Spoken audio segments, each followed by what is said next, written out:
Bonjour à tous, je suis Antoine.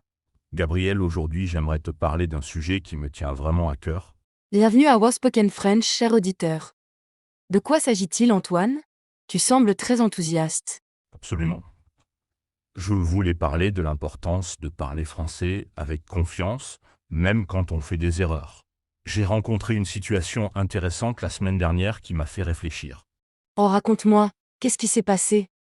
J'étais dans un café et j'ai entendu une touriste américaine qui essayait de commander. Elle hésitait beaucoup, cherchait ses mots, mais elle a persisté malgré ses erreurs. Le serveur était tellement impressionné par son effort qu'il l'a félicité. C'est exactement ça. Beaucoup d'apprenants ont peur de parler français parce qu'ils craignent de faire des erreurs. Mais en réalité, les francophones apprécient vraiment l'effort, n'est-ce pas? Tout à fait. Je me souviens de mes débuts en anglais. J'avais tellement peur de me tromper que parfois je préférais ne rien dire. C'était une énorme erreur. On n'apprend pas une langue en restant silencieux. Tu as raison, et j'ai remarqué que souvent ce sont les personnes qui osent parler, même avec des erreurs, qui progressent le plus rapidement. Qu'est-ce que tu dirais à quelqu'un qui a peur de parler français? Je lui dirais que les erreurs font partie du processus d'apprentissage. C'est impossible d'apprendre une langue sans se tromper. Même les enfants français font des erreurs en grandissant. Et franchement, la plupart des Français sont très indulgents avec les apprenants. Absolument. Et il y a aussi cette idée reçue que les Français sont critiques envers ceux qui ne parlent pas parfaitement. En réalité, c'est plutôt le contraire. La majorité des Français sont impressionnés quand un étranger fait l'effort de parler leur langue. Exactement.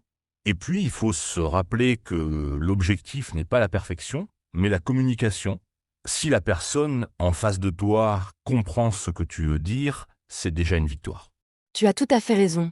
Mais comment peut-on développer cette confiance? As-tu des conseils pratiques pour nos auditeurs? Bien sûr, premièrement, je suggère de commencer par des conversations simples dans des contextes prévisibles, comme commander un café ou demander son chemin. Ces situations ont un vocabulaire limité et une structure assez répétitive. C'est un excellent conseil. Ces petites victoires quotidiennes peuvent vraiment booster la confiance. Quoi d'autre? Ensuite, je recommande de préparer certaines phrases à l'avance. Par exemple, si tu sais que tu vas au restaurant, tu peux réviser le vocabulaire de la nourriture et préparer quelques phrases pour commander. J'aime beaucoup cette approche. La préparation peut vraiment réduire l'anxiété. Et quand on est plus détendu, on parle généralement mieux. Exactement. Un autre conseil important, n'hésite pas à demander à ton interlocuteur de parler plus lentement ou de répéter. La plupart des gens seront heureux de t'aider. Tu peux dire simplement « Pourriez-vous parler plus lentement s'il vous plaît ?» ou « Pourriez-vous répéter s'il vous plaît ?» Oui, et c'est même une marque de respect de vouloir bien comprendre ce que l'autre dit. Personne ne va se moquer de toi pour ça, au contraire. Tout à fait. Et puis, il faut aussi accepter que parfois, on ne comprendra pas tout. C'est normal et ça arrive même aux personnes bilingues. L'important est de saisir le sens général et de ne pas paniquer si on rate quelques mots. C'est un point crucial. On n'a pas besoin de comprendre 100% pour suivre une conversation. Souvent, le contexte nous aide à deviner le sens des mots inconnus. Absolument. Si on est vraiment perdu, il n'y a pas de honte à utiliser des gestes, à dessiner quelque chose, ou même à utiliser un mot en anglais de temps en temps pour se faire comprendre. Tout à fait d'accord. La communication est multimodale. Un autre conseil que je donne souvent est de trouver un partenaire linguistique avec qui pratiquer régulièrement. C'est moins intimidant de faire des erreurs avec quelqu'un qu'on connaît bien. Excellente suggestion. Les applications comme Tandem ou HelloTalk sont parfaites pour ça. On peut même faire des échanges linguistiques, tu aides quelqu'un avec ta langue maternelle, et cette personne t'aide avec le français. C'est une approche gagnant-gagnant. Et n'oublions pas les groupes de conversation qui existent dans beaucoup de villes. C'est une excellente façon de pratiquer dans un environnement bienveillant. Absolument. Et pour ceux qui sont vraiment timides, je suggère de commencer par parler tout seul. Ça peut sembler étrange, mais s'enregistrer en train de parler français et réécouter sa propre voix peut t'aider à gagner en confiance. C'est une super idée. On peut aussi répéter des dialogues de films ou de séries en français. C'est amusant et ça permet de travailler sa prononciation sans pression. J'adore cette suggestion. Et parlant de pression, je pense qu'il est important de se fixer des objectifs réalistes. Ne pas s'attendre à parler comme un natif après quelques mois d'apprentissage. Exactement. L'apprentissage d'une langue est un marathon, pas un sprint. Il faut célébrer chaque petit progrès et ne pas se décourager face aux difficultés. Et n'oublions pas l'importance de l'humour. Parfois, nos erreurs peuvent créer des situations amusantes. Il faut savoir en rire et ne pas se prendre trop au sérieux. C'est tellement vrai. Je me souviens d'un ami américain qui voulait dire qu'il était excité pour une sortie, mais en français ce mot a une connotation sexuelle. Nous avons tous ri ensemble et il a appris une leçon importante sur les faux amis. Ces moments sont précieux. Ils créent des souvenirs durables et nous aident à retenir les nuances de la langue. Je crois sincèrement que les erreurs sont nos meilleurs professeurs.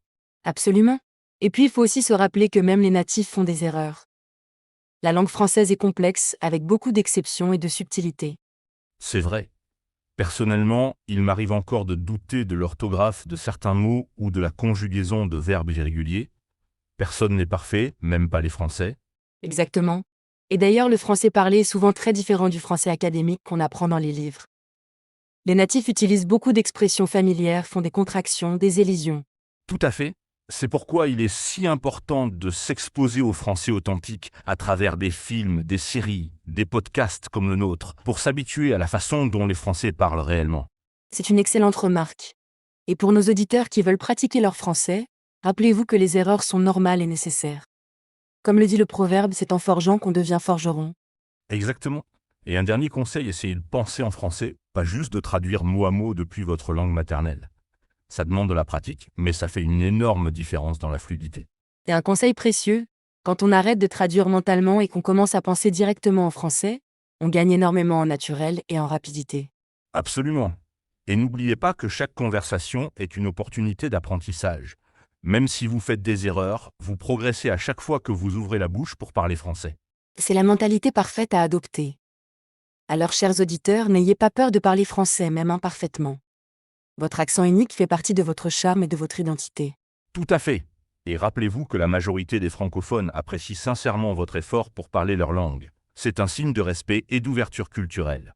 Merci Antoine pour cette discussion enrichissante. J'espère que nos auditeurs se sentiront plus confiants pour pratiquer leur français après avoir écouté notre podcast. Merci à toi, Gabriel. Et à tous nos auditeurs, n'oubliez pas, la perfection n'est pas l'objectif, la communication l'est. Alors parlez, faites des erreurs, apprenez et surtout, amusez-vous avec le français. C'est exactement ça.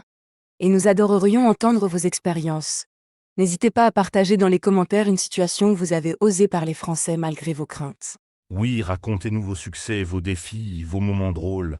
Nous sommes impatients de lire vos témoignages. À la semaine prochaine pour un nouveau sujet passionnant sur Was Spoken French. Au revoir à tous et à toutes et bonne chance dans votre aventure francophone.